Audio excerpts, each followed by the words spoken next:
Hello बच्चों, let's read this question. Real gases consist of atoms और molecule with intermolecular attractions and repulsions. ये एक true false statement question है, इसमें हमें बताना है क्या गिवन स्टेटमेंट ट्रू है या false. The key concept of this question and this is kinetic theory of gas.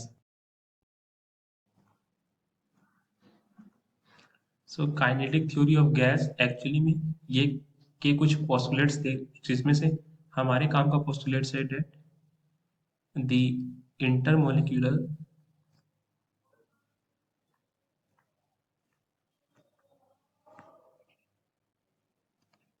force of attraction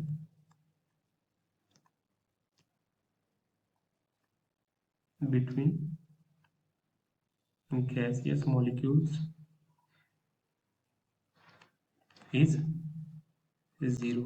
So इस आइडियल काइनेटिक थ्योरी की इक्वेशन के according intermolecular force of attraction between gaseous molecules zero था, यानी कि किसी भी दो gaseous particles के बीच में फोर्स ऑफ अट्रैक्शन बिल्कुल जीरो था। बट जब गैसेस पर एक्सपेरिमेंट्स हुए, जैसे हीलियम, हाइड्रोजन, तो इन सबको जब प्रेशर इंक्रीज करके लो टेम्परेचर पर लिक्विफाई किया गया, तो वहां से वो लिक्विड में कन्वर्ट हो गए। इसका मतलब ये पता चला डेट जो एक्चुअल में हमारे पास गैसेस है, इनका बिहेवियर आइडियल नहीं बल्कि रियल की तरह है। रियल मतलब ये, अगर हम इन्हें प्रेशर इंक्रीज कर दें और इनका टेम्परेचर डिक्रीज कर दें तो ये लिक्विफाई हो सकते हैं।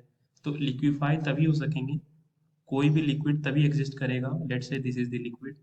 सो कोई भी लिक्विड तभी एग्जिस्ट करेगा जब इनके बीच में कुछ फोर्स ऑफ अट्रैक्शन। तो ये इससे हमें ये पता चला that real gases consist of atom of molecules which has intermolecular attractions and repulsions. ये हमें लिक्विफिकेशन की बात ही पता चला।